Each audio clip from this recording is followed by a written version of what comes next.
As a branding consultant, I get asked, what do you really do? And besides the marketing and sales side of what I do when I work with an existing brand, when I work with new brands or people who are maybe changing their brand, I work on something called ethos with them, which is really the essence that you want your brand to have. And ethos is really important. We've seen some recent examples where brands abandon their original ethos that allowed them to be built, like the Cracker Barrel example, where they took out, the original founder from the logo and remodeled all the stores for completely removing the cozy feeling and even changing the menus.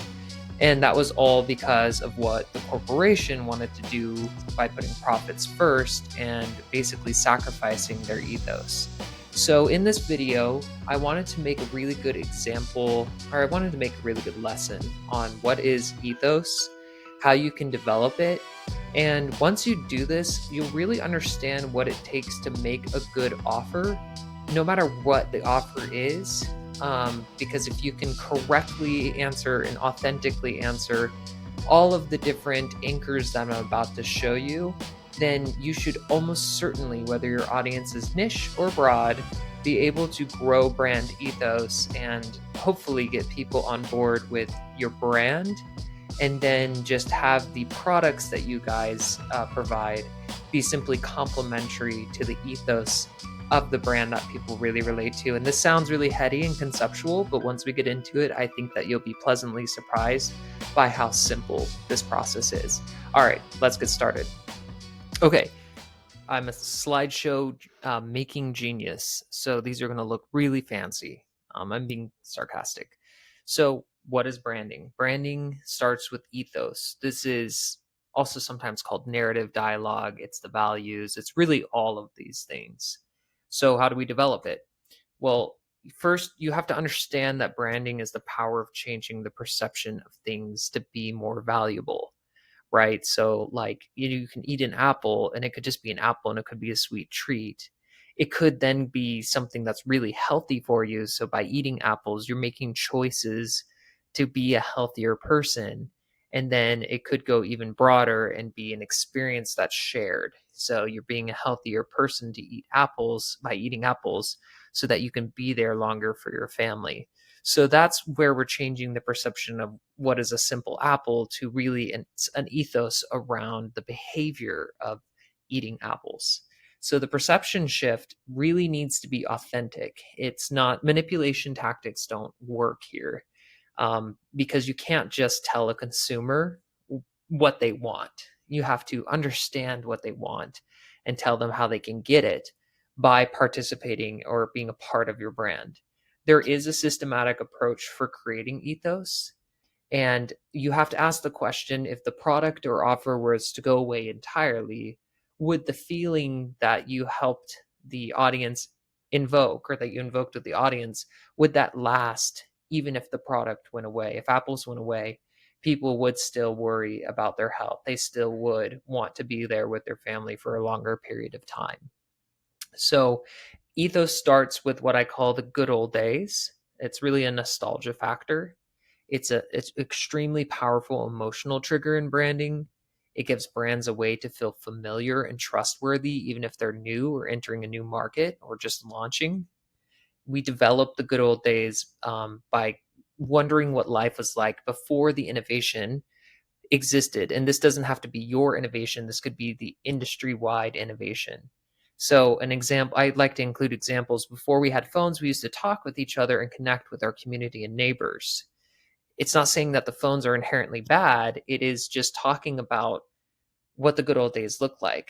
And you could even go deeper and say, remember the last time your neighbor actually knocked on your door and asked for sugar or eggs? Me neither.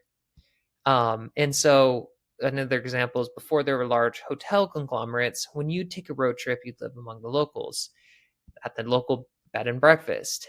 And so you can paint this good old days picture by saying, uh, imagine you're on a road trip with your parents and you just woke up in the back row of the car and you see a big sign and you know that you're at the hotel for the break for the night.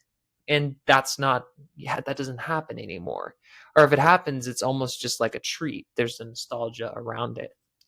So you need to ensure nostalgia feels authentic and not manufactured by making sure it's actually a time that existed or something that actually would happen. They talk about how Friends, the show, is like a time that never was. That's true, but there is an idea of a group of people who, had early adulthood growing up in the city together. So you should connect with real references and stories that are relatable, that people have likely experienced, or at least your target audience has experienced. The next anchor in the process is modern comparison. So this is where you're saying, is what we have now actually what we asked for, essentially? And it forces the audience to question the assumptions about progress and innovation. It addresses the common traps that brands fall into when they're trying to offer something as new and improved. Sometimes people don't want things to improve past the point of losing the experience that they had. And it helps brands find a position that they take on the nostalgia factor that they're trying to have their audience relate to.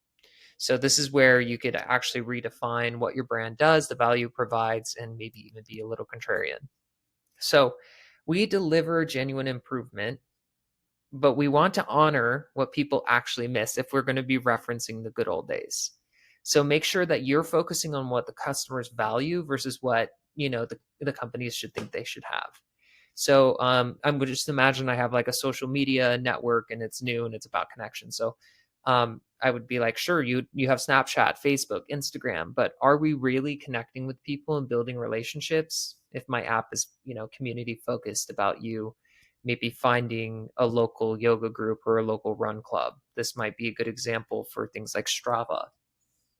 Um, and then a comparison with Uber, let's just say I have a ride sharing app that's for people who, are parents that do the carpool exchange. That doesn't exist anymore.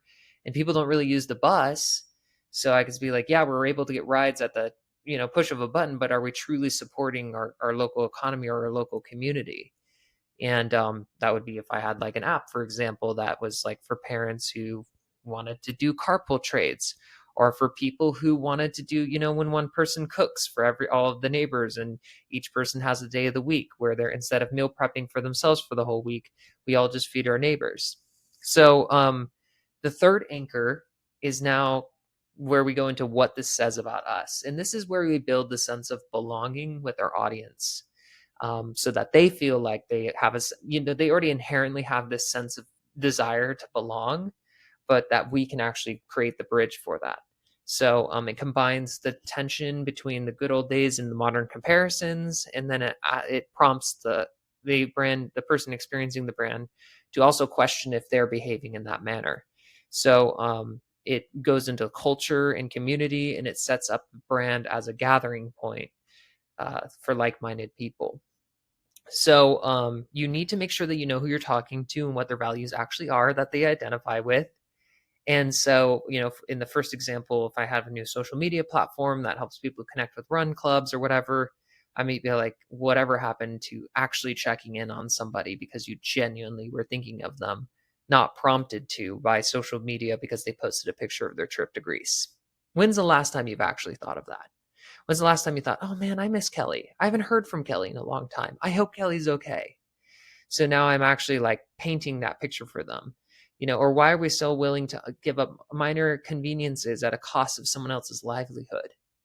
Yeah, Uber's great, but how is Uber actually supporting that single mom in the neighborhood who can't afford to Uber her kids, but would be happy to drive your kids once a week, in exchange for you to do it once a week, in exchange for Nancy to do it once a week. And now everybody's driving the kids once a week, and life becomes more manageable for everybody instead of us supporting Uber, the large, rideshare conglomerate.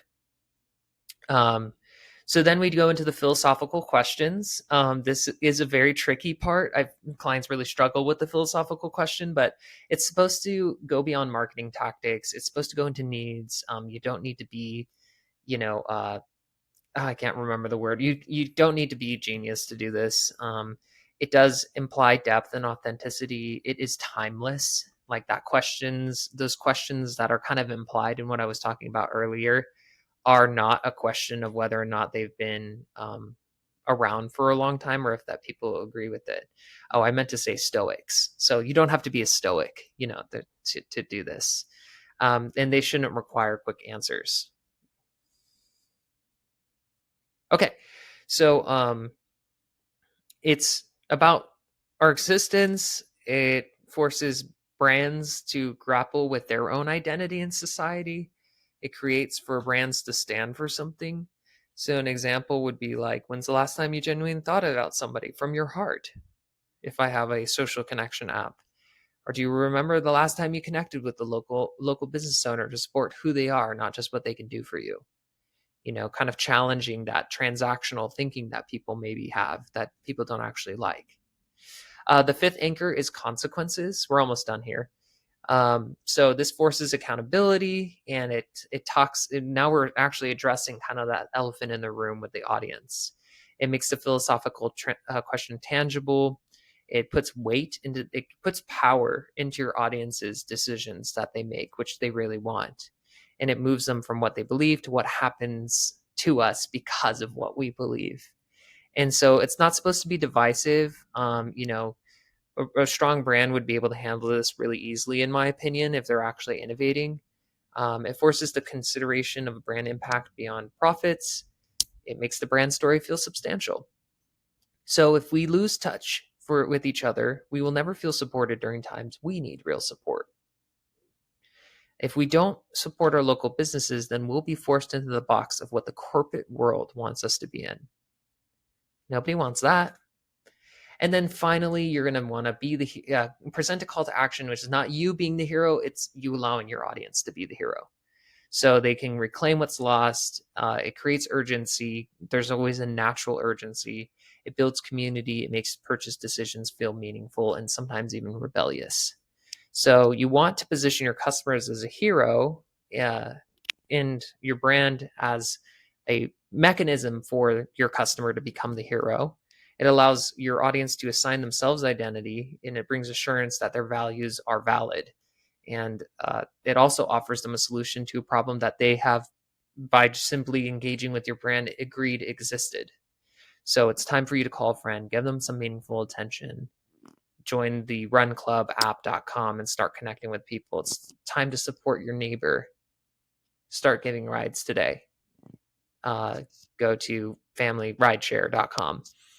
Support your local business owner beyond just a sale. Encourage them by sharing their story with your neighborhood to keep them alive with Yelp. And then you can simply show them how your brand is actually a vehicle to a larger mission. And again, very authentic. I hope you found that helpful. And those are pretty easy questions to answer. If you just spend some time on it, and if you already have a product or a brand, this may help you with your new offer. If you want to know more about how you can build strong branding in your business, go to brandlab2025.com. I have a free book there, I have free videos. I email my list every single week with free videos on what I'm doing, what I'm testing, what I've learned from those tests, and how they can do it too. So go to brandlab2025.com, get my book for free, and then you'll be on my list and you can get my newsletter where I can teach you this stuff all the time.